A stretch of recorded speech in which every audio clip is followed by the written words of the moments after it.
A alteração em dezembro do ano passado, no Congresso Nacional, da Lei 12.551. O que é a tal da Lei 12.551?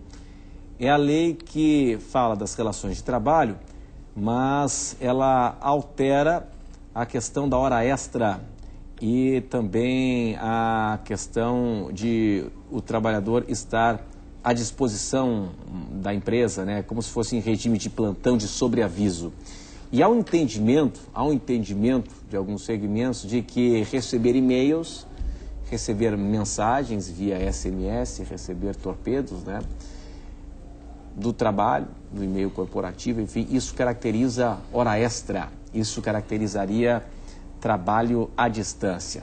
Bom, eu queria entender um pouquinho mais sobre isso. Como é que a gente pode caracterizar, qualquer tipo de mensagem?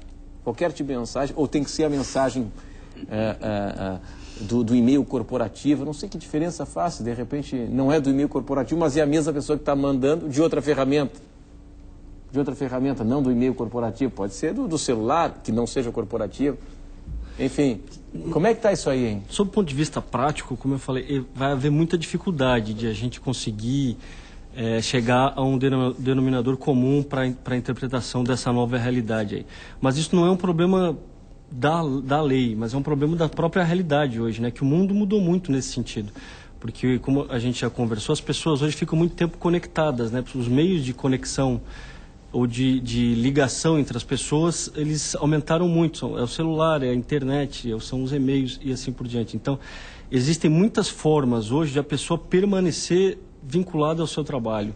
Formas inimagináveis até alguns anos atrás, né? Então, o mundo mudou muito nesse sentido e essa lei, o que ela procura fazer é representar na norma jurídica, fazer com que o direito acompanhe um pouco essa realidade que muda tão rapidamente, né? Então, a lei não é complexa. O que é complexo é a própria realidade e a dificuldade que a gente vai ter vai ser no dia a dia, no caso a caso. Exatamente. Para nós, a lei promulgada, assinada lá no dia 15 de dezembro, ela é clara, né? Os reflexos dela, por conta da complexidade das relações capital-trabalho, vai trazer muita demanda para o judiciário trabalhista, TST, os tribunais regionais, né, as varas do trabalho, os advogados certamente vão ter muito trabalho, o movimento sindical vai ter demanda, porque na verdade a legislação, na nossa leitura, apresentou um grande avanço em relação ao que nós tínhamos, porque nós tínhamos na CLT um artigo lá de 1943, né, e que a realidade prática já era outra. Portanto, essa legislação trouxe avanços, mas por conta da complexidade, ela ainda não resolve tudo. Isso vai ter que ser resolvido, certamente acordos coletivos vão estabelecer, vão amarrar muita coisa, muitos acordos coletivos, porque o acordo coletivo tem poder, né, de discutir, inclusive, alterações na própria legislação, a coisa já julgada. Então, certamente, nos próximos meses, nos próximos anos, esse debate vai estar presente, porque ele dialoga com uma realidade que é muito clara hoje. Mas o que a gente percebe é que a lei ela visa se aproximar desse avanço tecnológico. Sem dúvida. Ela avança, mas ao mesmo tempo ela já está atrasada, como bem foi comentado pelo doutor Alessandro, porque isso é a regra, né? A lei ela está simples, simplesmente ela já distingue. Mas ela pode ser regulamentada, ou deveria ser regulamentada, ou não, vai caber ela já é uma lei. Porque ela alterou a CLT, a CLT, não vai ter uma regulamentação especial para ela, só é uma lei curta, só alterou uma pequena parte do caput do artigo e inseriu o parágrafo único. Mas eu acho interessante a gente destacar aqui que antes da promulgação dessa lei, o entendimento dos tribunais era de que a pessoa que trabalha na sua residência, ela tem que receber o tempo que ela trabalhou. Mesmo que a lei não tivesse inovado nesse sentido, ou que essa lei não tivesse sido promulgada, esse entendimento já existia. O principal foco dessa alteração é deixar bem claro que aquele trabalhador que exerce as suas atividades na sua residência, seja à distância, não só na residência, mas qualquer forma de trabalho à distância, os meios de controle desse teletrabalho, eles são suficientes para caracterizar a relação de emprego. Porque o que normalmente acontece é que muitas vezes a pessoa trabalha na sua casa, estão presentes todos os requisitos de uma relação de emprego, mas ela não é reconhecida como empregado. É reconhecido como um profissional liberal, como um trabalhador autônomo. Isso caracteriza um vínculo? O que a lei procurou deixar bem claro é que, desde que presente a subordinação jurídica e outros elementos da relação de emprego, o local onde a pessoa presta serviço não faz diferença. E vai continuar sendo empregado, mesmo que ele trabalhe na sua casa. Ou mesmo que ele trabalhe não só na sua casa, em qualquer outro local. E os meios de controle desse trabalho à distância, celular, internet, e-mail, eles são equiparados aos meios de controle pessoais. Sim. Pessoais e presentes. O principal objetivo da lei é esse. Essa questão do trabalho, de gerar hora extra, a pessoa que trabalha em casa e assim por diante, esse já era um entendimento praticamente pacífico nos tribunais, que uma vez que a pessoa, sendo empregado já, trabalhou na sua casa, se comprovado isso, tem direito a receber aquele tempo trabalhado, como hora extra ou não. Tá, mas vem cá, o que é trabalhar? Receber um e-mail é trabalhar? Então, essa é a dificuldade, né? Se receber um e-mail, não é uma para a pessoa se conectar, vamos dizer, recebe um e-mail e aí ele tem que executar determinada tarefa num sistema de computador da empresa.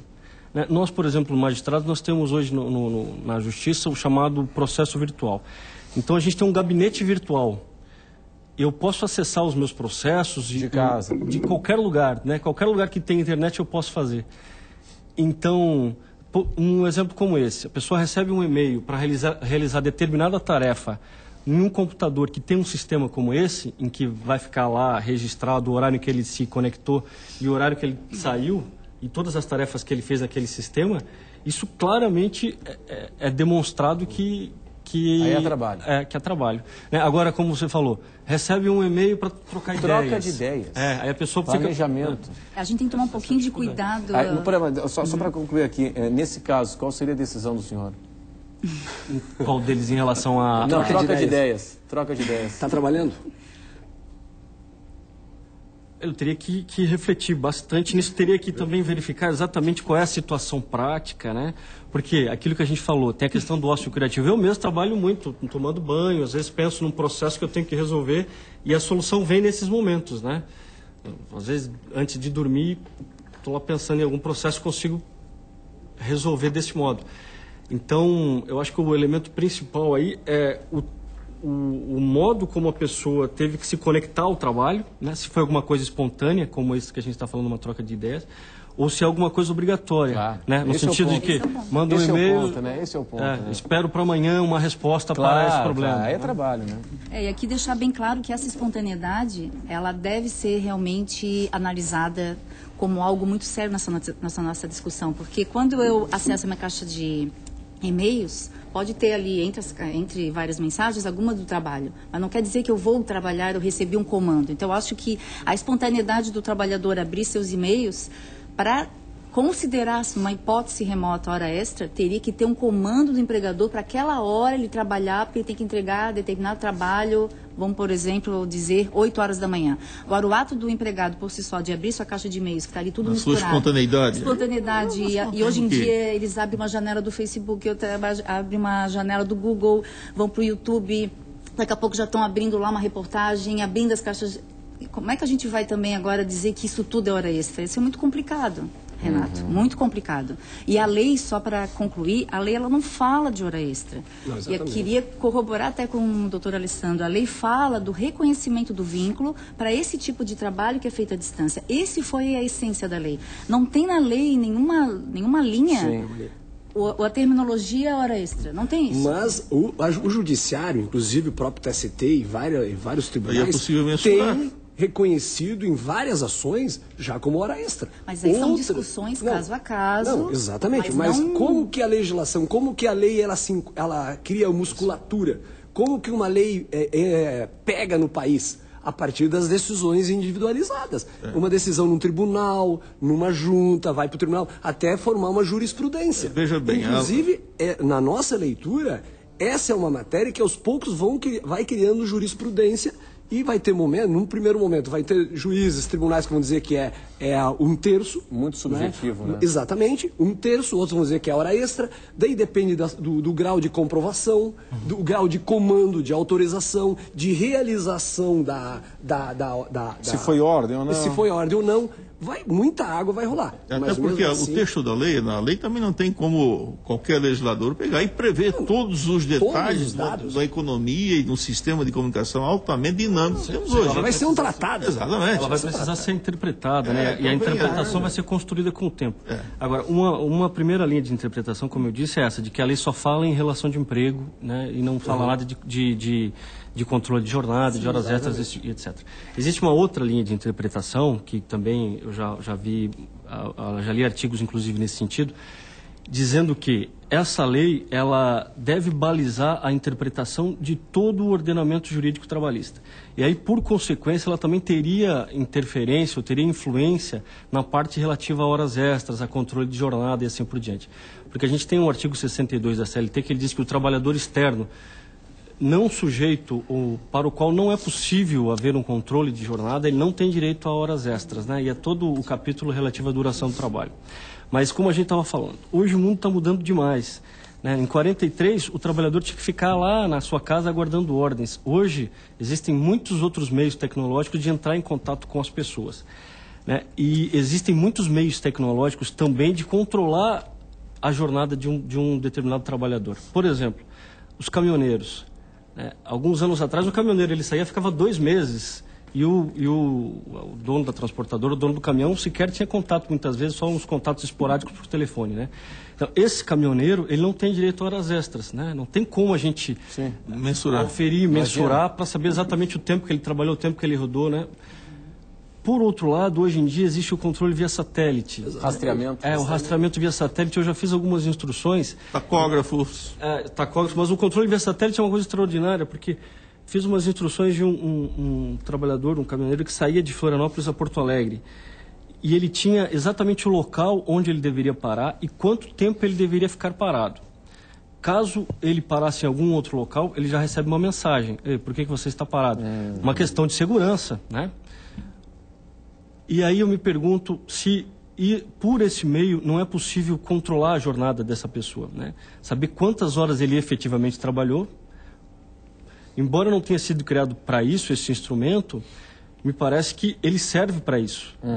E a partir do momento que existe um instrumento para controlar a jornada desse trabalhador externo, sob meu ponto de vista, ele vai ter direito às horas extras. E essa interpretação me parece que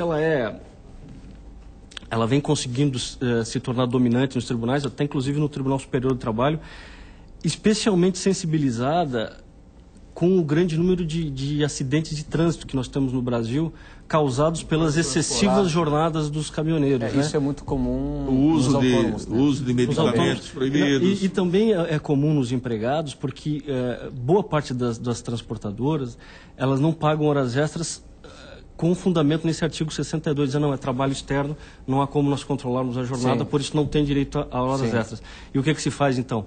Se estabelece o trabalho por produtividade, né, por comissões. Quanto mais ele rodar, mais ele vai receber. Parecido com o autônomo. Você perde na qualidade e na segurança. Né? Perde na segurança de todos nós. Claro, eu acho que todo mundo perde. Então, essa interpretação, no sentido de tornar esse artigo 62, a interpretação do artigo 62 menos gramatical, né, a gente buscar trazer para o direito a evolução da sociedade, ela vai ao encontro desse anseio, inclusive, de maior segurança no trânsito. Vamos para o intervalo.